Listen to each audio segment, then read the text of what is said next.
You're listening to the Archaeology Podcast Network.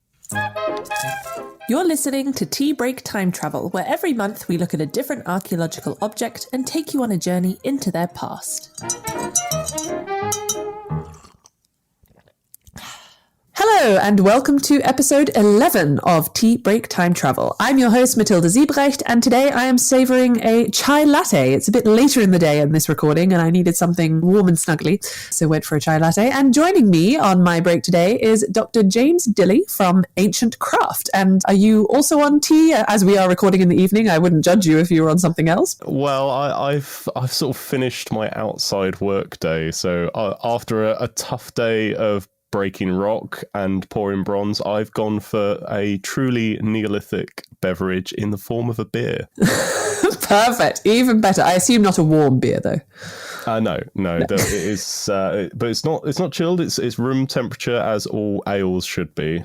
Oh no! Now we're getting. Oh gosh, I'm going to have so many mails about this when we go out. I must admit, I lived in Australia for a while, and there it's pretty standard to chill your beer quite extensively. And I can remember my father going, "What is this?" Yeah, I'm sure. Yeah, I mean, for ciders and lagers and certain types of beer, yeah, they are meant to be chilled. But if it's a proper ale, it can be slightly cool, as if it would be in a cellar cool, not fridge cold. But I guess we're getting quite off topic, really. No, that's totally fine. I'm always curious what different people like. We've had people with coffee. We've had people who don't even like hot drinks at all. So all sorts on here. This is our first beer, though, so that's quite exciting. Great. Well, thank you for joining me. And I always like to give a little bit of an introduction to our guests, find out exactly how they got to where they are, because so many people ask me, but how do you become an archaeologist, or what did you have to do to be an archaeologist or do what it is that you do? And so far, all of my guests have said something completely different to each other. But I am curious, are you of the school of, I've been interested in archaeology since I was born, or more the ones who arrived to it later in life, shall we say? I'm a early bird on the archaeology front. You could say from birth. Well, I mean, that sounds good. And always in terms of the kind of technology side of things, or was it more broad? I think like many young people, I was always interested and enjoyed making things. One of those millions of kids that really and still love playing with Lego. Anytime we have younger family over and the Lego comes out, I'm as keen to get involved as they are. And yeah, we're just making all sorts of stuff like a lot of kids do, and doing history in school as part of primary school, becoming interested in the Romans and the Greeks and the Egyptians, and specifically mummies, because kids are morbid and they love bodies. And true. I was just one of those many kids that loved the masterpiece, The Mummy, with Brendan Fraser and Rachel Weisz. It's truly cinematic masterpiece. Perfect. Yeah, that was my idea of archaeology, that you'd go out and smash through tombs. Yeah, of course, and gun down mummies, and that sold it for me as a quite young kid. And I think I had my most mature thought, maybe aged about 7 or so, that I haven't really been able to top, which might say something even to this day. That you watch all these documentaries away from the films, of course, the actual documentaries of the likes of Dr. Zahi Hawass opening yet another tomb of a high-ranking Egyptian official from the Upper Dynasty or something like that. And quite rightly, it would be Egyptians officials usually, or archaeologists, that would be opening these tombs, and it would be their project. And the age of English gentlemen going over to various parts of the world and opening tombs and bringing artifacts back for a baying Victorian crowd to be locked away in a dusty museum have quite rightly long gone, although we're still living in that legacy. Yeah, I was about to say, this is we won't go into that, but no, it's something that I think needs to be said, though, because indeed I think a lot of people do get their impression of archaeology from watching these, it belongs in a museum kind of films, and that is definitely a very different sort of archaeology to, well, maybe not to what is currently done, but to what should be done at least. Yeah, and I guess for whatever you think of the likes of Time Team, it might not be exactly how archaeology's done, but it provides a route way and an interest net to capture inquisitive young minds, including mine, and became interested in making things in archaeology or connected to archaeology.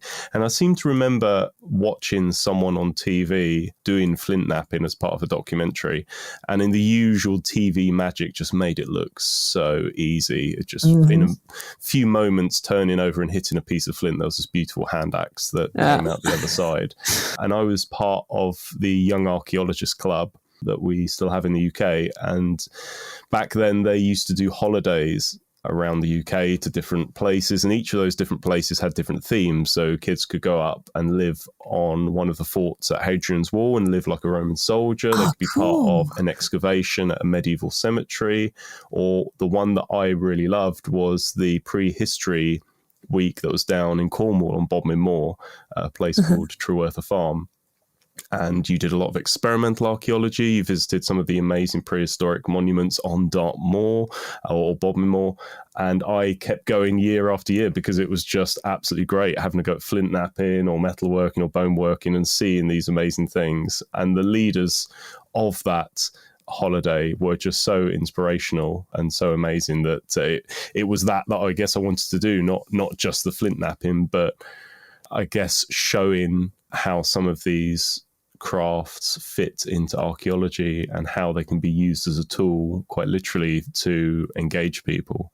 So straight after the holiday, after having a little go at flint knapping, came straight back, and living in North Hertfordshire, we have flint everywhere. It's just in the field. You can go for a walk and quite easily come back with quite a quantity of large pieces of flint if your backpack and your back will indeed take it on the which it has suffered through many times. But I had the raw material all around and was able to have a go.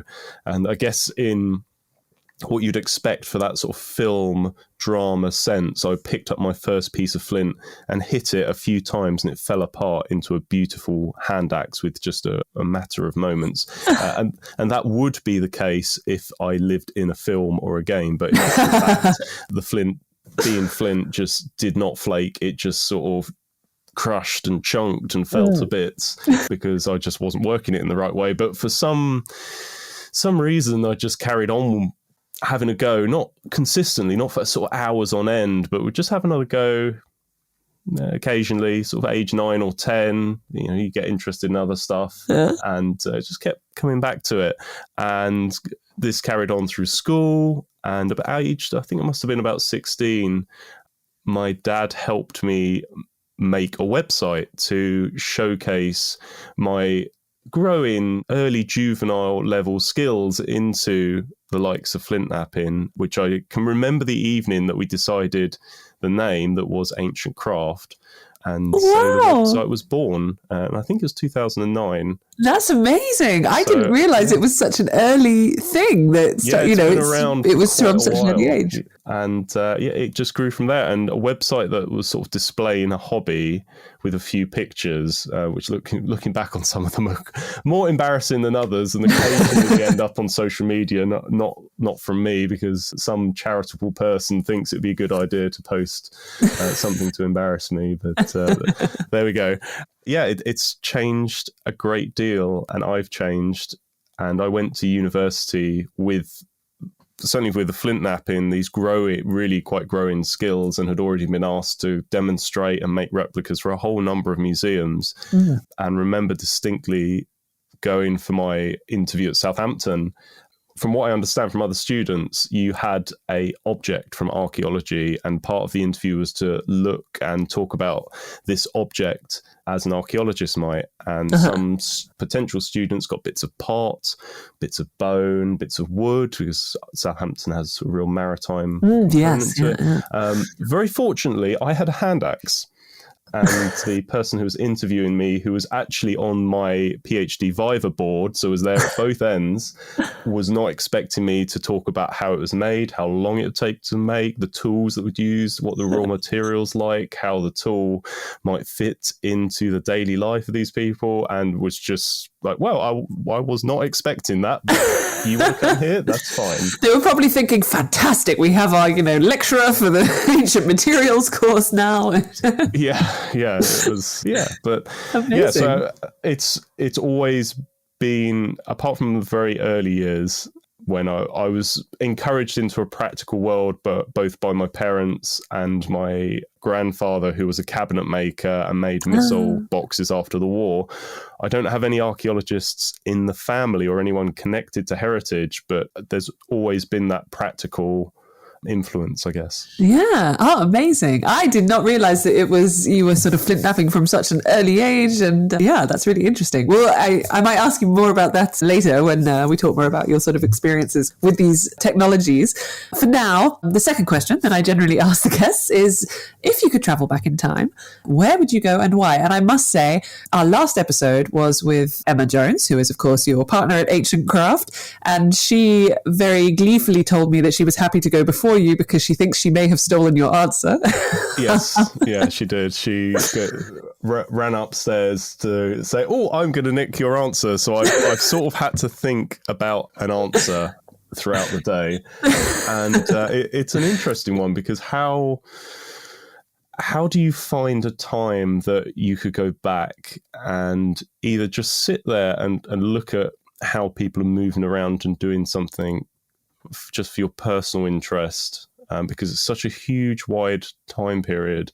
And there are certain parts of prehistory where there are the way that some things were done, I haven't fully understood yet. But I think I would like to go back to a Bronze Age metalworker's workshop or space, just to see how they're interacting with the space, how they're doing certain things, how they're interacting with other craftspeople, whether it be the charcoal maker, the potter making their molds or the crucibles, and just see how that network fits in, really. Or even to go back and see a Bronze Age gold worker finishing the Shropshire buller or the mould cape. Although you'd have to be there for quite a long time to see it, it would be quite a special thing. Yeah, I do love that. I think nearly all of the guests so far have given a similar answer to you in terms of it's not necessarily to see like the coronation of this king or the, this great battle or anything like that. It's just to witness how people indeed would have interacted with their environment and with other people back in time. I think that's also why we get into archaeology, right? Because we're interested in the sort of everyday stories of people. Again, something very similar to the, very different, to the sort of Hollywood depictions of what archaeology is, which always is some sort of grand adventure. It's, I guess, smaller scale adventures in archaeology in reality. Yeah, I guess, as you said, we're not going for the big characters, although they play a part in archaeology. It's finding and trying to tell the stories of those people who, for lack of history, if it is in a historical time period or even before prehistory, they have just as an important story as everyone else. Yeah, no, it would be one day. Emma and I was lamenting how, apparently no one's invented a time machine because we would have found out by now. But yes, yeah. Oh, well. But thank you very much for joining me on my, drink break today. And before we look at today's object or object type, we will first journey back to the furthest, actually, that we've journeyed so far in this podcast. And I'm probably going to mispronounce this. The Acheulean? You'll probably know better than me. I've heard it pronounced in both ways. So, okay. It's a bit like Latin, I think, because no one really knows how Latin was properly pronounced. So, and I'm sure people from certain schools will scoff at people who pronounce their I like to give them some fuel. I'll go with the soft. It's all about engagement. Exactly. So the Acheulean period, about 1.7 million years ago, so very far back. And at this time, the environment, of course, looks very, very different. Trees dominate the landscape. Huge animals roam through the clearings. And as we peruse the world around us, we happen to spot a figure crouched in the shade of a nearby bush. And it's hard to make out the details from this distance, but they seem to be naked. However, there is a light covering of fur across their entire body, although this appears to be growing thicker around the head from what we can see. We creep closer, but then, unfortunately, we step on a stick and the figure looks around in alarm. All we see is a prominent brow ridge, flattened nose, jutting jawline, and then the figure vanishes into the bushes. But they have left something behind. Lying in the grass is a large piece of stone, chipped and worked with a nearby hammerstone to create a roughly teardrop-shaped object. And this encounter with an early hominin, exactly which one is unclear, describes one of the earliest hand axes. But today we are not going to be limiting ourselves to hand axes, because why make life easy? We're going to look at axes in general, and we'll get into the details soon. But first, as always, let's have a look at the most asked questions on the internet, courtesy of Google Search Autofill. And I was amazed. I thought I was going to get loads of things for axes. Sometimes with some objects I get a ridiculous amount of questions, some of which are just bizarre, but actually there were very few. The majority of the things I looked up for axes or hand axes were related, I guess, to some kind of video game where you have axes, and then people were asking of the benefits of axes versus swords when fighting Vikings or something like that. But I did find a couple that seem to be more relevant for our conversation. The first one is, what are hand axes used for? Well, it's a good question. I guess it is one of the big questions associated with hand axes, because there isn't just one form or shape or size of hand axe. You've mentioned the teardrop shape, but there are actually ovate hand axes, there are cordate hand axes, there are later flat bottomed bout coupé hand axes. There are so many shapes and styles that are made of different materials that seem prevalent in different sites or different regions. And are all of those tools used for the same purpose? It's a very hard question to answer, because it is such an extreme amount of time ago in the past, and trying to reconstruct a site from that time in the Paleolithic, the Old Stone Age, is extremely difficult, because your usual site from that time might be a gravel bed that was part of a river system, and all of those tools and flakes detached with that hammerstone, and maybe even the hammerstone themselves, have been rolled around and moved away from where they were first used and made. And all you've got is a collection of flakes and finished tools that have been knocked around, and you've got to try and reconstruct that moment in time from those objects that have been moved around an awful lot, to avoid repeating myself. So it makes it very difficult for archaeologists to try and get any kind of grip on what life was like in the Paleolithic. But you do occasionally get sites where the archaeology, the stone tools, hasn't moved around a great deal.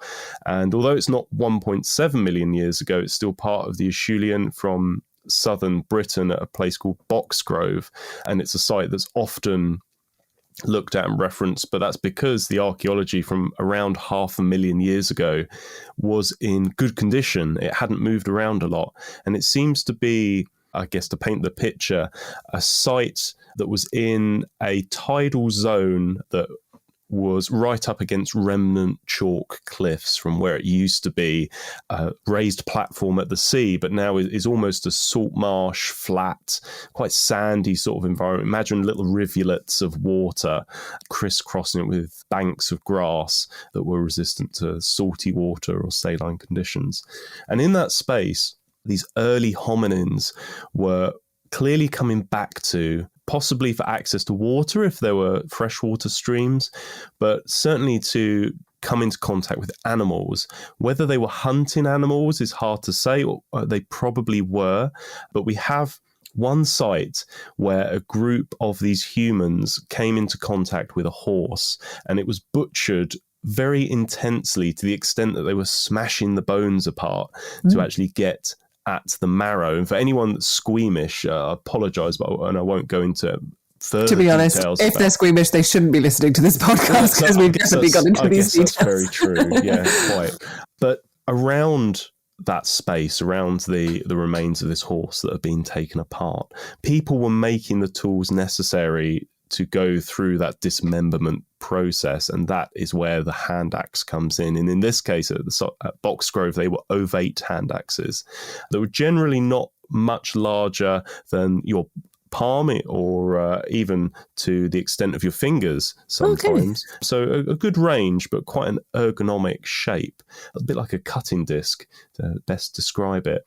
Okay. And they were pulling pieces of flint out of these chalk cliffs and working them with a pebble and then refining them with an antler hammer to take very, very sharp thinning flakes off.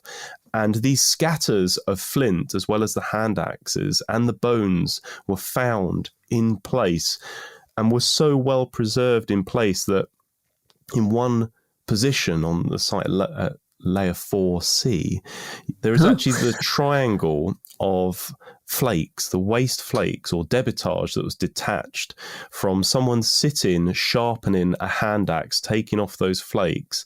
And that V shape is a position that shows the shadow of their legs, where they were positioned as they were working the flakes, because those flakes won't fall through their legs, but they might hit their legs and drop into a certain position.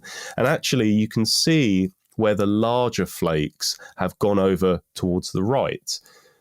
Whereas when I've tried to reproduce this V-shaped scatter sitting on the ground and sharpen a hand axe, the larger flakes have gone over towards the left-hand side. And I'm right-handed, so that perhaps tells you that the person 500,000 years ago resharpening a hand axe, perhaps looking up to see the group working on this horse, keeping a keen eye around, looking over their shoulder to prevent the likes of hyenas or other dangerous scavengers getting too close, and would perhaps brandish a pointed stick at them or a fire-hardened spear, or threw stones at them, with perhaps children running around splashing between the streams 500,000 years ago. They then stood up, walked back to the group, and either joined in or passed this freshly sharpened hand axe on to someone else. And once they'd butchered this horse, they would take the legs that they needed, the joints, and would then perhaps move on to somewhere else. And that's the scatter we've got left behind from 500,000 years ago. Then we have invented the time machine. That sounds as close as we're going to get, really. But that is one of those rare occasions where we can paint such a vivid picture with fairly solid evidence. I wish I could do that for every site of that age, but we just can't. Oh, yeah. Oh, no, but that's fantastic. And do we have a clue of kind of who, so we've been mentioning early hominins. Who was it who actually invented the hand axe? Which kind of species and, time? Yeah, who invented the hand axe? Well, we unfortunately won't know their name. Bob, I think. It was Bob, right? Yes, Bob and his hand axe. But we certainly know it was one of the early hominin groups, a member of the genus Homo. But the earliest hand axes appear just under 2 million years ago. It may have been Homo habilis, it may have been Homo erectus.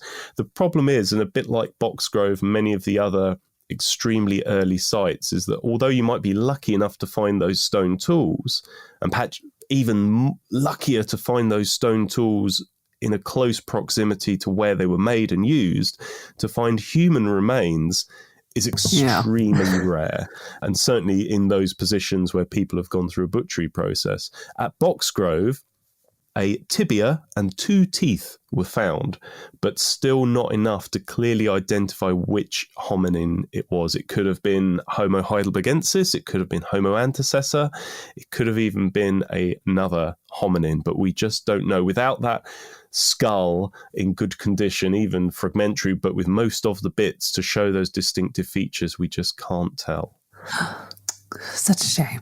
So we do still need a time machine. Unfortunately, there's only so much I can do. But no, we just know, and I guess that's even if you look much further forward in prehistory, and I know I mentioned that the bronze cast or metalworkers workshop, which is, that time period is closer to today than the Bronze Age is to the Paleolithic that we were just talking about, which gives some sense of the extreme length of prehistory. That to try and get any kind of grip on the specific details of this time is very difficult. And I always try to get across the picture that prehistory is like a 1,000-piece jigsaw puzzle. Take away 995 of those pieces and you're left with 5 bits, and because sod's law, you won't get an edge piece or a corner piece to at least start you off. It would just be one of those awkward middle bits that doesn't show anything particularly distinctive. But that 1,000-piece puzzle that you're looking at from the box lid and thinking, well, how am I supposed to work with this? I can see culture and language and vibrant colours and people interacting. This is what prehistory should be, and almost certainly what it is. But I've only got these 5 bits, and on those 5 bits I can see a few bits of broken stone, maybe a bit of pot if we're later in prehistory, or some bits of bone, or maybe a post hole.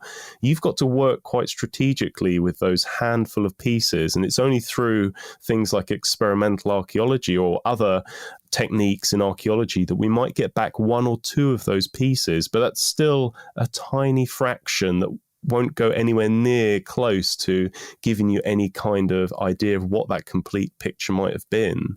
And that really can make it quite frustrating, that there are many questions like who made the first hand axe, or what were hand axes for all and every type used for, that we just won't know uniformly because we just lack the evidence. Oh. Sorry. No, that's fine. Yeah. Well, why did I invite you on this one? Yeah, I know. I'm sitting squarely on the fence here, somewhat uncomfortably. No, this is perfect. Questions. This is what I want to communicate, to be honest, because I also try to communicate as much as possible the fact that there are many, many, many theories, and unfortunately we can't know which one exactly is correct or not, and we probably never will know about all sorts of things. So I think it's important for people to understand that, to be able to get a sort of unbiased view of archaeological research and the kind of conclusions that are made therein. I think, yeah, it's good to understand that those are just potentially one version of things a lot of the time. Yeah, definitely. And it's important to say that, because we, I'm sure likewise, get people saying, well, surely these were very intelligent people, and with some basic engineering, they could have made an A-frame, and they could have built a this, and they could have done that 1 million years ago, and they could have made boats and gone across here and built pyramids and all the rest of it. And they may have. We just lack evidence, and it's not as if we're trying to hide things from people.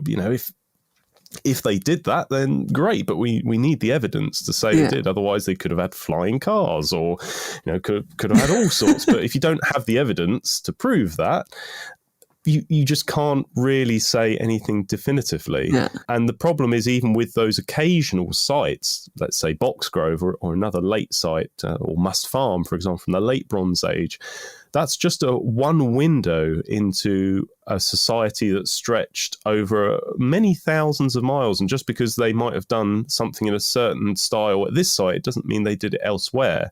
Or even for proxy hunter-gatherer groups, for example, I'm often quite sternly told when I suggest that it might have been the whole group of hunter-gatherers that were involved in hunting, that, it would have just been men who would have been hunting. And we know this because there's this particular group in Africa or somewhere in the world, and it's only the men that are allowed to hunt. You have to sort of turn around and explain, well, that group that you mentioned, they live in a completely different climate, different environment. They live at a completely different time. Yeah. You just can't use that as a proxy environment. It can be interesting, but it's not a perfect proxy environment. And that's why you have to be so cautious with archaeology, whether it be the evidence in front of you, evidence from elsewhere, or the past theory. It must be looked at critically at all times. Yes, couldn't agree more. I think my most used word is suggests. This suggests that, rather than it's always very nerve-wracking to put something like this shows that or this proves that, and you're going, oh no. Hey everybody, Chris Webster here to talk about one of the latest supporters to the Archaeology Podcast Network, the Motley Fool. Now, I've been investing in the stock market through various applications for a few years now, and everybody who's listening to this can benefit from that sort of investment for the long-term financial planning. And also, I know the hosts of these podcasts can benefit because as archaeologists, none of us get retirement. We all have to kind of fend for ourselves. So investing in the stock market is a good idea, but not everybody can do it. And look, we get it. The market is complicated and confusing, and to many of us, it simply doesn't make sense. In fact, where do you even start? Take all of the guesswork out of it with the Motley Fool Stock Advisor. The Motley Fool has been around for over 25 years and has been spot on in recommending some of the world's most important companies before they hit the big time. I'm talking about Amazon, Tesla, Netflix, Starbucks, all before they exploded in value. With their easy to use and super informative service, Stock Advisor, you could join the ranks before they potentially find the next big thing. After all, their average stock recommendation is up over 400% as of April 10th, 2023. And no need to be intimidated by financial jargon or market market complexities. As the name suggests, these guys don't take themselves too seriously. Now, finances, that's a different story. Their friendly and relaxed approach has helped over 700,000 people move closer to financial independence, all while beating the market and having fun. New members can access Stock Advisor for only $89 for their first year, a full $110 off the full list price. Don't sit on the sidelines and think about what could have happened. Visit the link in the show notes of this podcast to start your investing journey today. That's $110 discount off of $199 per year list price. Membership will renew annually at the then current list price. So again, check the link in the show notes of this episode. So we know a little bit more about axes or hand axes, or, well, what we know is that we don't really know much about them, I suppose is the answer to that discussion. But perhaps we could talk a bit more about sort of other kinds of axes or sort of axe heads in general. So, for example, hand axes, you mentioned briefly, they're probably used alone in the hand. I mean, I guess that's why they're called hand axes. But when do we first start to see hafted axe heads appear? Well, yeah, I mean, I guess the tale of the axe, to sort of steal the title of the recent very good book, that's sitting on my shelf. I remind myself who authored it. I've just rearranged the library, and if I tilt my head back, I could have seen it and said, it was written by this person. That's why you should never clean up or tidy or rearrange or sort things. Can we relay this to Em? Because it's she does a very good job of keeping me, the website, the social media in check. But yeah, sometimes I'll come into the workshop and think, where was that? And the same could be said here. But anyway, so for the earliest type of axe, I guess, and it's perhaps worth combating what a hand axe is. And as you correctly say, it's a tool that would probably be used in the hand, hence the name. So is it really an axe? Would you use it for chopping wood? Well, probably not, because it would almost certainly do a huge amount of damage to your hand, because if you now go and look for a picture of a hand axe or via a search engine, or if you have one in your mind, or even lucky enough to have either a replica or a real one close to hand, unless it has the natural skin of the stone, the cortex, it might be flaked around the base. And if you're holding that in your hand, even with a piece of leather, and start whacking it into a tree, it will quite quickly start to do damage. So they're not used for heavy duty hitting or crushing of any kind. They're quite precise cutting tools, and the modern equivalent is very much like a bread knife. Although it's not used for cutting meat, it needs that sawing action to work, and that allows you to clamp it quite tightly into your hand, as long as it doesn't have any sudden hard action into the back of your hand, and it's just used for cutting. It works very well. It doesn't need to be wrapped in leather or have any kind of handle. And a butcher's sort of long saw knife, which is just like a long bread knife, is very much the same in its purpose. But that changes as we go far further forward in time, but beyond even the upper Paleolithic, the time that modern humans came in. And we actually need to go to the Mesolithic when we see the first kind of hafted, and by hafted I mean fitted into a wooden handle, axe, the tranche axe. But there are other types of axes from elsewhere around the world. But these axes would have been used for felling trees and woodworking to make the likes of dugout canoes, bows, or other wooden implements. And they would be flaked, much like a hand axe, around the edge that you do in the process of flint knapping. And they would have one final flake to provide a razor sharp edge, again like some hand axes were. In Boxgrove is one of those sites where the tranche flake was used as a final hit to provide a razor sharp edge. But instead of being ovate or flat, these pieces of flint were, I guess, not cylindrical would perhaps be a good definition, sort of a long rectangle rather than ovate and flat. And these axes would have been used for clearing areas of woodlands, so that deer came in to start eating shoots and then provide cover around the outside for hunters to knock them over with either spears or darts or bows and arrows. And wood would be needed for log boats and a whole variety of other structures, including shelters. But perhaps the iconic stone axe actually comes from the Neolithic. The polished stone axe head could be made from flint, but could be made from a variety of other materials. And that would be usually flaked or pecked. Instead of flint knapping, this is where you're taking a pebble, usually fairly close to the axe shape, and then just hitting it with another pebble, breaking off and crushing tiny areas on the surface to slowly form it into the shape. It takes a long time. It's hard wearing on the hands, and then grind it to give it a consistent cutting edge and a smooth surface that would then be fitted into a wooden handle, something like ash wood or fruit wood or birch. And it's that axe that would have been used in the early Neolithic for clearing huge areas of woodland to open up for these new people with their new ideas of agriculture and building longhouses that needed all of that space and all of that timber. Which I always find interesting when people sort of say, oh, we need to live like, with nature, like they did in prehistory. And I'm there thinking, you do realize how much woodland people in the Neolithic cleared, like when they were going around their daily business. Yeah. It's a bit like the paleo diet that says, oh yes, this is definitely how they ate in the Paleolithic. No. Not really. Not. But so... the idea is then that sort of stone axes, or hafted axe heads indeed, came about more in relation with woodworking and with, built, like you say, clearing and building these long houses, etc. Do you have, and I'm only saying this because, like I say, when I did all my Google search autofill checks, there were so many things coming up about war hammers and war axes, battle axes, and all of this kind of thing. Do you think that stone axes may have been used as weapons? I guess this is something that people also sometimes consider, or is it something that is less likely? To answer it simply, yes. I do have actual examples of individuals that were killed with stone axes, including the early Neolithic. And the thing to remember about the Stone Age is that it's only up until we get to the Neolithic that there seems to be exceedingly limited evidence of violence. You get the occasional bit of evidence that could arguably be an accident or just two people having a bit of a scuffle and it gets out of hand, but it's pretty rare.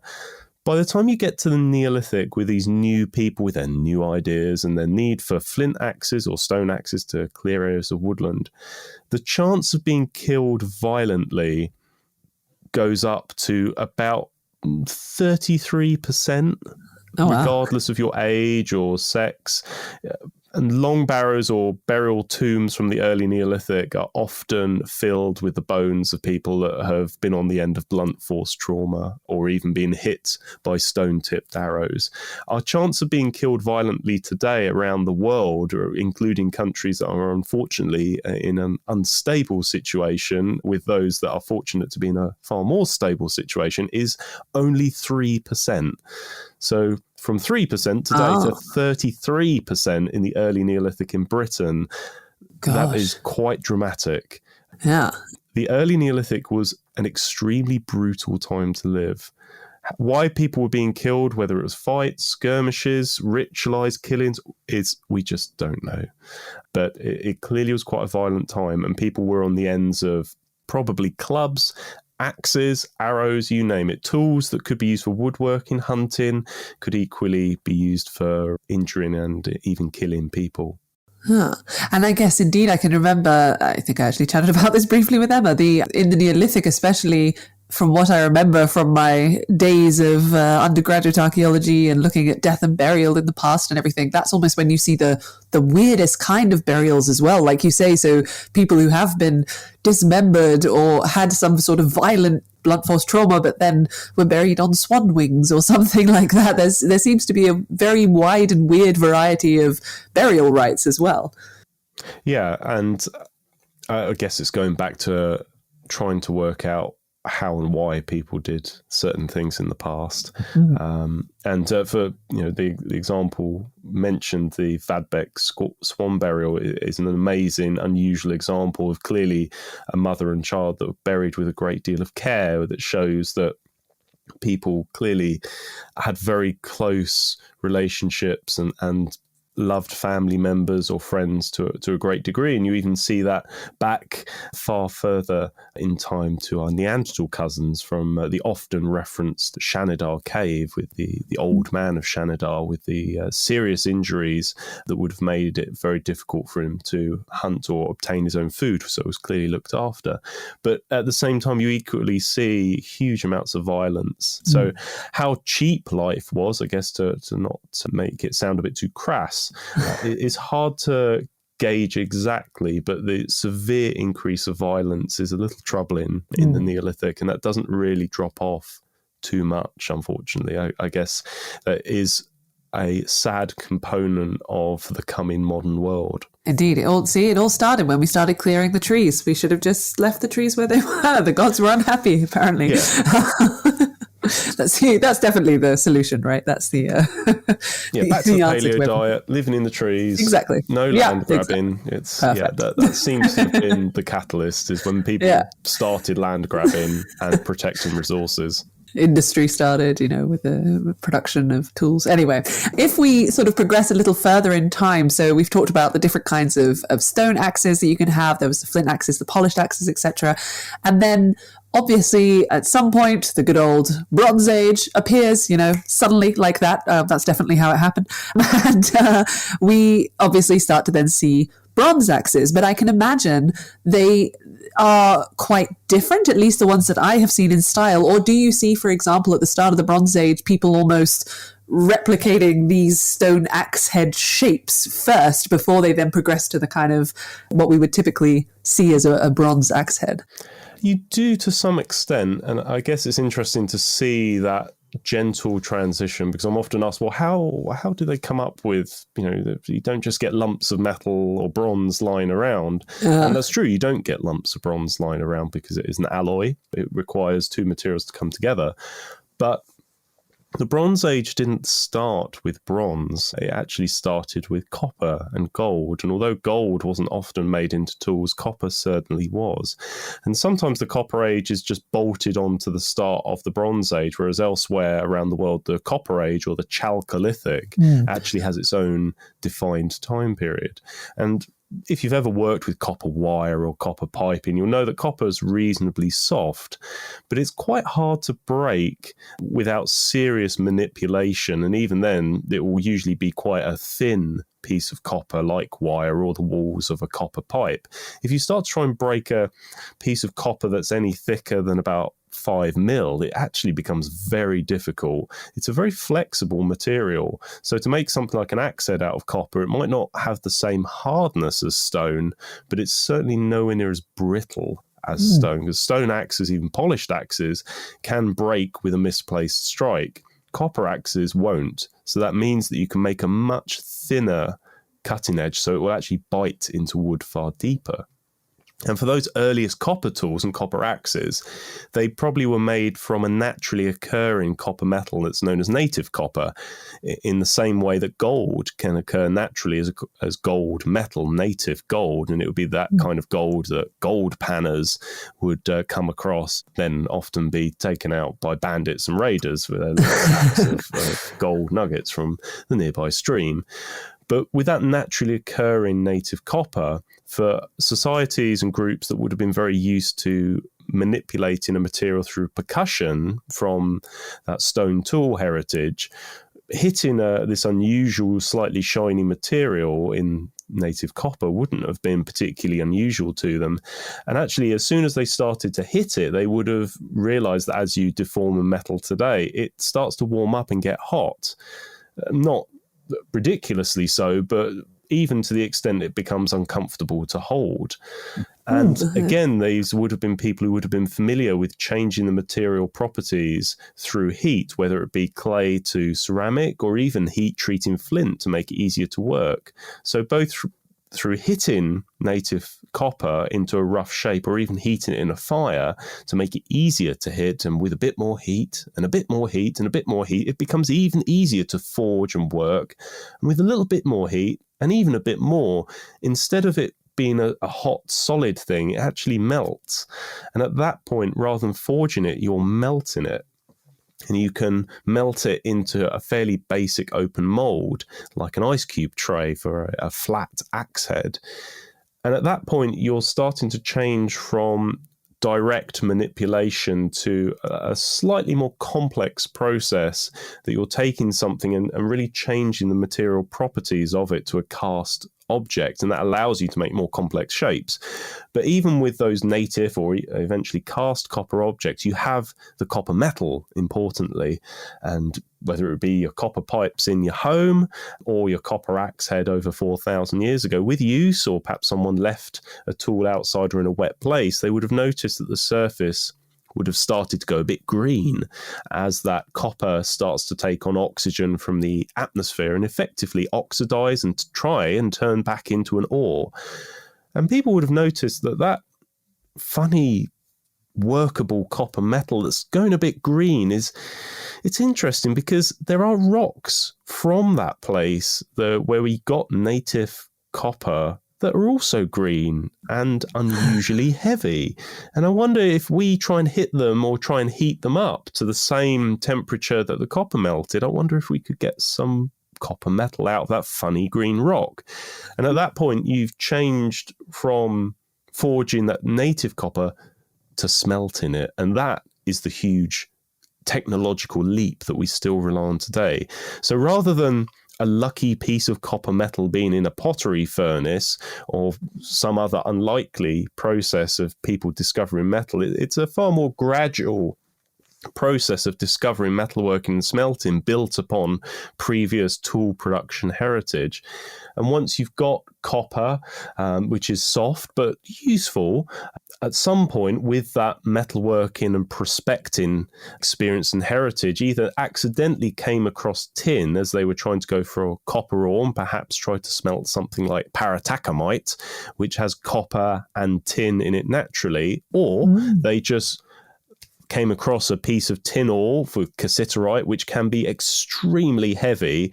They would have known almost certainly, well, this, a bit like the copper ore, is unusually heavy. I wonder if copper or perhaps some either other useful metal could come out of this, and would have come across tin. And with that experimentation, a small amount of tin would have changed that soft copper into a hard alloy that we know as bronze. And the beauty of bronze is that, as I said, it's harder and it can be cast into higher definition, more complex molds rather than fairly basic open molds. And alongside that, metalwork started to develop from the flat axe into the flanged axe to the palstave axe and eventually the socketed axe. And then soon after that, the Iron Age appeared and everything got a bit boring and modern. So we'll leave it there. Spoken like a true lover of prehistory. Yes, indeed. The Stone Age and the Bronze Age specifically, when coinage starts to come in, I mean, it's just gets too easy. All those modern problems. That was, I think, the best description I've heard of the possible way that metalworking and metallurgy started. I have to say that whole concept, the sort of origins of metallurgy and how we first see it emerge, was the reason that I got involved with artifacts, material culture studies, and now I'm more specialized in artifact analysis side of things, and I've gone in a very different direction and I'm now looking at bone needles, but It's always something that really fascinated me, indeed, that idea of kind of how these technological innovations first took place. And I think that I just have to say bravo. That was a really fantastic description of how a possible way, could have occurred in terms of going from stone to metal, for example. So thank you for that. Well, that's all right. It's a possible way. That's the key thing to remember. It's not necessarily the way, but it seems the most reasonable to me. And I guess with lack of evidence, we know that people did this.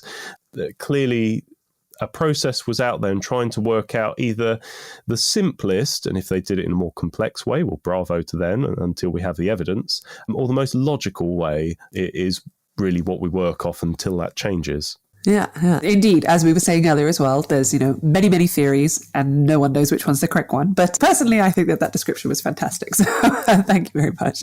And then, as you say, it continues, goes to the Iron Age. We get iron and steel, and then the modern axe is born at some point as well. But of course they're still around today. I mean, the axe is a pretty standard tool to have in, I think, any home. Well, I mean, maybe not any home. I've spoken like an archaeologist who just has random tools around the house. But I would assume that it's one of those sort of relatively standard items. It wouldn't be weird to have an axe in your house, put it that way, especially if you're living in maybe more rural areas and do a lot of wood working or, wood chopping for fires, etc. But why do you think that axes then are such a long-lasting tool? I mean, they've been around then for, 2 million years, nearly. That seems to be something that definitely we've stuck with it, I guess, because it works so well, or what are your thoughts on that?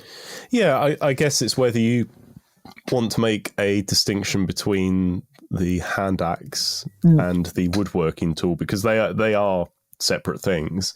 Hand axes may well have been used for light woodworking, and certainly later hand axes show possibilities for Neanderthal use for woodworking just in the hand. But yes, I guess the axe, as the hafted axe for felling trees and woodworking, has had a dramatic impact on us as humans in later prehistory, for changing us from groups or societies that would have been hunter-gatherers, that would have moved seasonally to a different campsite to exploit different resources as they replenished or when they became available at certain times of year, to groups that would have been based in one area for longer, not necessarily permanently settled, but would certainly need to invest more time into caring and turning and planting and sowing seeds and crops into land, or building larger houses and building bigger populations.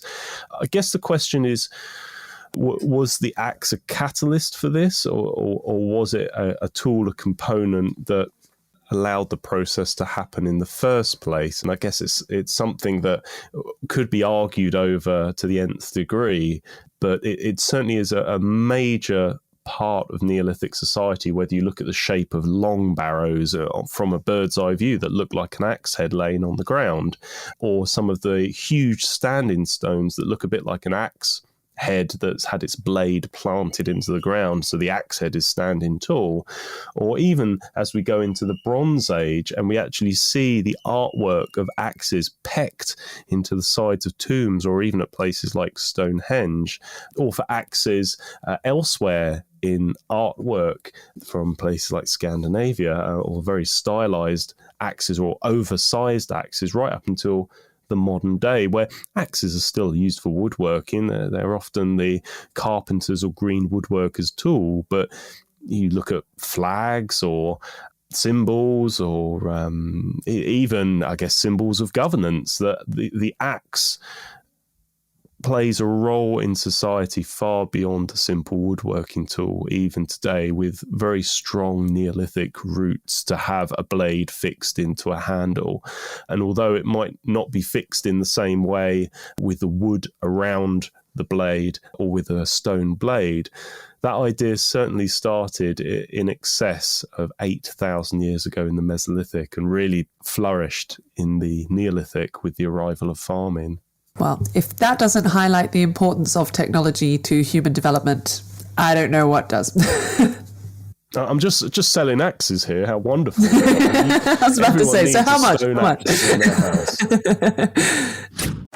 Back to school savings are officially in session at Tanger Outlets. Shop tax-free August 2nd through 6th and save up to 70% off the latest school styles. The best of apparel, footwear, accessories, and more. Save at Nike Factory Store, American Eagle, Gap Outlet, Crocs, Under Armour, Banana Republic Factory, and hundreds more. There's always something happening. Discover the latest fun and events all season long. Tanger Outlets, your savings destination.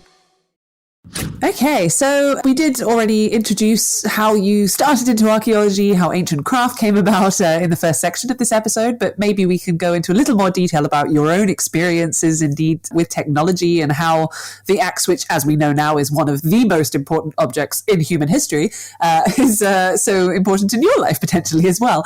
So you mentioned already you had a lot of experience with stone knapping already, just from your own kind of interest when you were younger. Did you also do, for example, metalworking, bronze casting? Did that come later? It came a little bit later, because when you're, I guess, 11 or 12, the idea of me going out into the garden and heating up some metal to well over 1,000 degrees was perhaps just a little bit out of my reach for a young age, but it came slightly later. But I guess my core craft, if you excuse the pun, is flint knapping. Ha ha ha! Yes, I know. There aren't many jokes in flint knapping. You have to work them quite hard. Oh, I don't know. There's a good account called, I think they're called Prehysterical or something on Instagram, and they do a lot of cartoons focusing on flint blades and things, and the puns are fantastic. Yes, yeah. I think it's the one with sort of an exhausted core is one of the well-known ones. It's, I can totally relate to that kind of humour. It's when I'm doing a public demonstration and you'll make one of these rare jokes, and occasionally they'll get it, or they'll sort of look at you blankly, which is made even worse when you say, if you excuse the pun, and they're sort of like, there was a pun? There was a pun? Yeah. Oh, well. It's never a good joke if you have to explain it. But yeah. And so now you have, I mean, the amount of replicas that you're making as part of Ancient Craft is astounding, in the sort of range of different materials being used. Do you have a preference? So, I mean, it seems like stone knapping, like you say, is the core craft, but is that still your favourite, or are there other ones that have grabbed your interest? I get asked that question a lot. Do I prefer flint knapping or bronze casting? And to tell the honest truth, with this well-rehearsed answer, it depends on which material is behaving best. If I have a bad day flint knapping, I prefer bronze casting, or vice versa.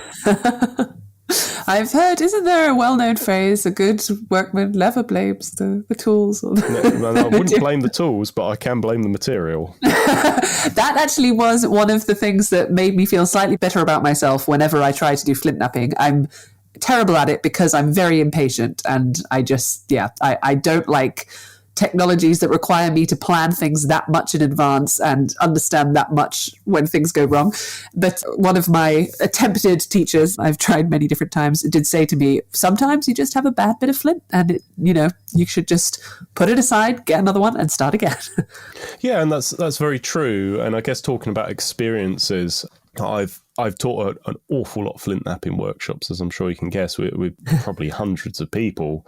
But over the unprecedented times of COVID and the lockdowns that we had here in the UK, people had time on their hands at home. And although we were lucky enough to be in a situation where we could still fulfill orders and send them out in the post, because people just wanted to buy stuff while they were at home, with a lot of museums in fairly uncertain times for footfall, we thought, well, perhaps we could make an online flint knapping tutorial, and for any proceeds that people wanted to donate for our time, or for anything else, that we could sort of direct them to various museums or worthy causes. So came up with the idea of perhaps just doing a live flint knapping tutorial on Twitter, and maybe 20, 30 people might watch it if we were lucky. and so called it #NapTime, very original. I love that. We sat down with phone propped up against another piece of flint, and I sat there with my rock, and then became aware quite quickly that 14,000 people had tried to start watching this process unfold. Em and my sister Heidi, that were just watching the phone on the screen that I couldn't see, just to make sure everything was all in order. The expression on their face and the widening of eyes suggested that rather than something going wrong, it's perhaps the large number of people that were tuning in to watch me bashing a rock and try and do it for themselves. And it was amazing to see afterwards the pictures people were showing of the setup, everything ready, all their pebbles they'd collected, because we'd given a little bit of notice. But people from all around the world, friends, family even, that they had a go at napping in the garden. And it was possibly a moment that, I don't know whether across the world, but certainly over a very wide area, there was possibly the most amount of flint knapping happening within that hour since prehistory. It was a special moment, I guess, from quite unusual times. I won't say unprecedented again, because it gets used quite so much even now. But it was great to change my style of teaching and challenge me to be able to teach a very difficult process. As you've outlined, it is very hard, and I wasn't naturally good. Very few people are naturally good, and I still struggle with it. Certainly if the flint doesn't want to behave.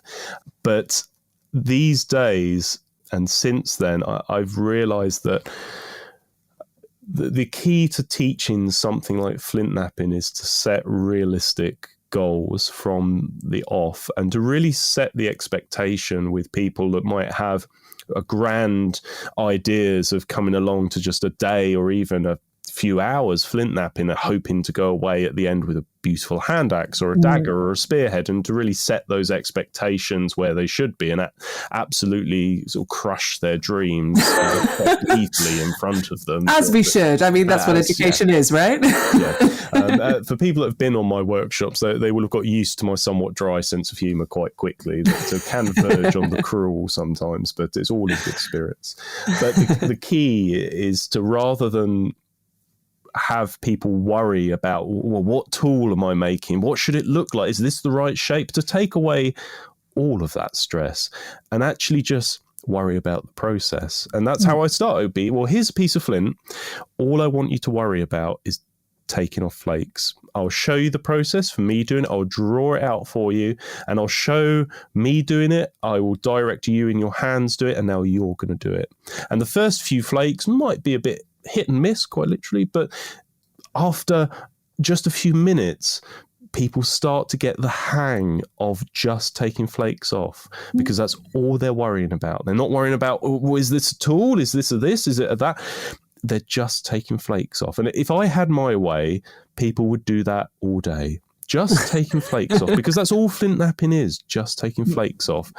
And then you start to add some of the other components in, taking off certain flakes or longer flakes or thinner flakes. And then you can start to look at how you can turn some of those flakes into tools like scrapers or saws or burins even. And then perhaps apply some of those skills that have started with the basic and the macro, and then down to the refined and the micro, to something more complex like a biface or a two-face tool, or perhaps even a hand axe, because then you've built up that foundation, that gentle slope of learning, rather than giving people a stone and expecting them to turn it into a tool straight away, because it's unrealistic. It's setting off that gentle ramp, that curve of learning. And I've almost always found that if you strip away the difficulty and the complexity, and if there's some past experience in that frustration, that actually most people can get flint knapping. And it might look as if it's a test of strength, and it's not. And certainly if any of you have watched Nap Time on YouTube on the Ancient Craft channel, it might look initially that when I'm breaking open a large flint, or even going through the process with an antler hammer, that it's a test of strength, and it's not. To really, I guess, think of something else rather than being able to hit something hard.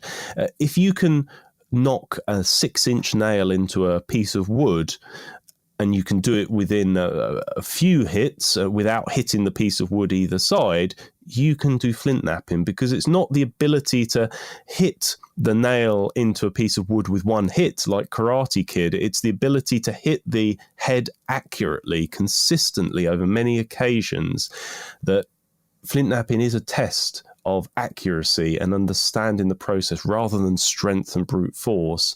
And that's why pretty much anyone can do flint knapping if you're able to hold flint and hold a hammerstone. And in fact, over the years, I've found teaching people of different ages, from different backgrounds, all sorts, that actually, on the whole, females are much better at taking on what I'm trying to get across to them, because on the whole, blokes just want to bash rocks, and I can understand that. I mean, you said it, not me. We've all been there.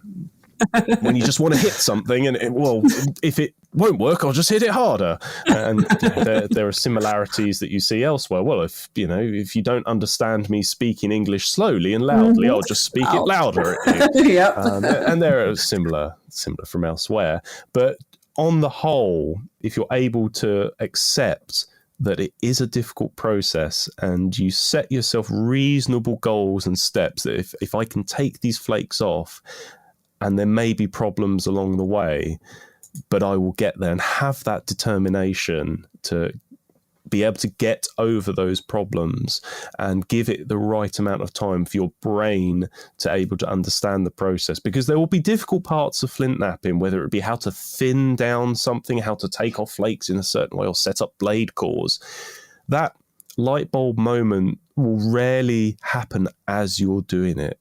A bit like learning a guitar or an out-of-the-box concept. You need to go through the process of learning a new riff or trying to hold your hand to produce a certain shape as you're making those sounds. And you'll go away, perhaps sleep on it, do something else, and it'll click because your brain has had that chance to catch up over something that's quite difficult. When you come back to it, it will be a little more familiar, and the possibilities of progressing further will be there. And that, I guess, is flint knapping. It is that it is a very difficult process. It has often been referenced, particularly by me, as being one of the hardest crafts out there that uses a natural material, because that natural material can be so inconsistent. As you said, it might just be a bad bit of flint on that day, full of fossils, cracks. There can be all sorts of colours and resistances, even bits from the same quarry. Two bits that are next to each other can be completely different, but being able to work through them in the same way and face and get over those problems in the same way that people would have in the past, it allows you to build up those skills, those problem solving methods that people did many thousands of years ago.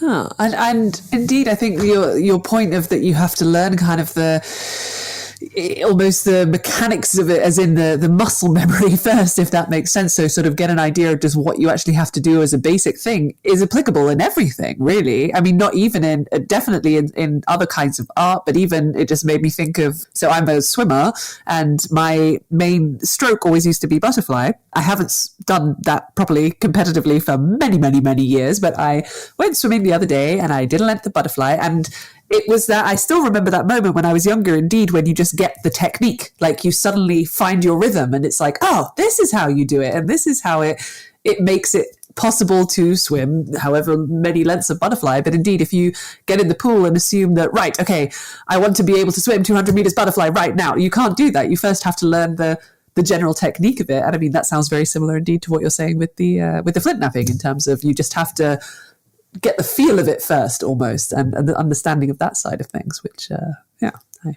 find quite interesting. I'm also curious whether, because you mentioned indeed that I'm going to go back to the stone knapping versus bronze casting, but not in a slightly different way, because stone knapping you experimented with a bit more when you were a child, whereas bronze casting came later. Was it then the case that the sort of approach, or the way that you approach, I guess is the best word for it, the way that you approach those two different materials? I mean, how long, for example, did it take you to get that technique when you were a child? Because I can imagine, like you mentioned, you're hitting it, you're expecting a flake to come off, but it's just kind of slightly denting the hammer or whatever. Whereas then I can imagine maybe if you came to bronze casting later in life, you already had that idea of, right, first I need to learn the technique, or how did that differ? Yeah, they are quite different processes, and I can remember some of the occasions quite early on trying to make certain tools, and I still have in a cabinet some of my very early attempts at stone tools, including very rough flakes that have been bashed, including what I considered a hand axe, which actually, if you look back on it, is sort of the equivalent of a fairly rough Bronze Age core.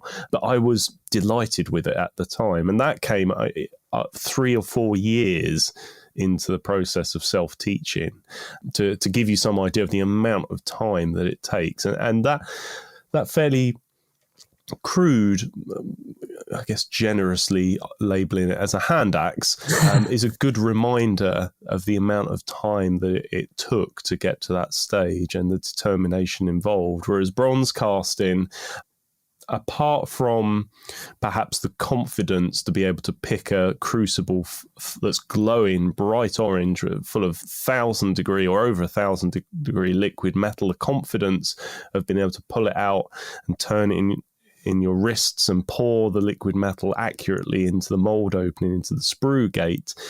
It's certainly more knowledge based, hand-eye coordination or accuracy based, whereas flint knapping is certainly a balance between the two. Bronze casting is a lot more knowledge based, and there's certainly, whether it be mold making from clay or, I guess, as I said, just pouring out a crucible, there are some hand processes, accuracy involved, but it's certainly very knowledge heavy in comparison to flint knapping.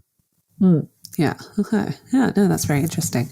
And as a sort of a final question, what would your advice be or suggestions? I mean, you've made some fantastic suggestions so far for people who want to, for example, start flint knapping by themselves, but specifically the work that sort of ancient craft does obviously is multifaceted, but one of the kind of things, at least, that they're becoming very well known for is all the fantastic replicas that you guys make.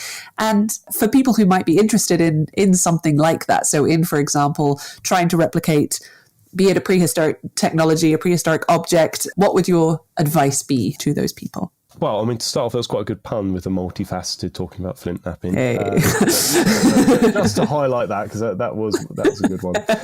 But how to get into a prehistoric craft, and I guess it's how you want to use it, because we often get asked and get messages from various people asking, oh, can I be an apprentice, or can I come along and help as part of this process?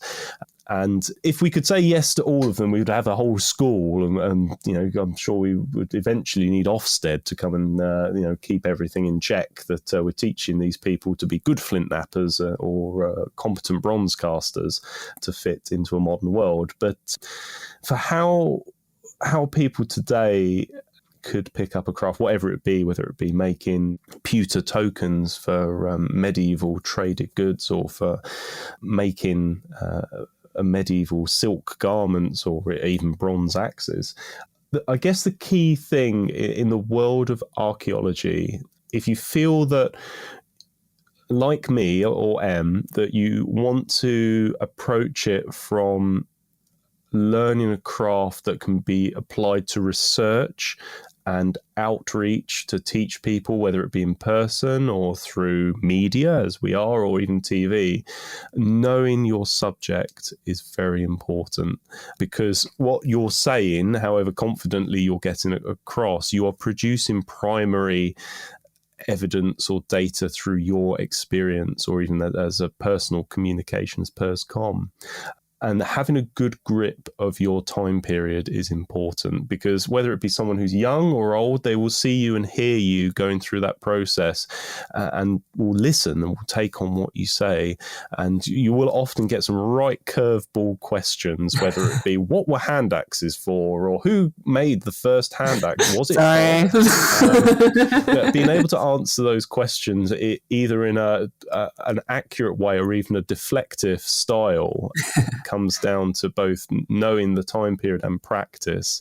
And I guess the thing to sort of conclude, now that I've really over-engineered the response, is to know your time period that the craft is in, or know the craft, do your research, but learn the craft along the way, because you'll get bogged down and get bored of researching. I do, but the two have to come together, because the two components will support and strengthen each other. And I'm still learning, there's plenty that, and each time I pick up and read a new report of somewhere, or a new book or something like that, you learn along the way. And the problem certainly with prehistory is that it is such an enormous time period. When we try to cover the Paleolithic through to the end of the Bronze Age, representatively on a timeline, it's only about 99.8% of human tool use and archaeology on the earth. So we've sort of given ourselves perhaps a too long a time period to try and cover, but wouldn't really want to leave anything out.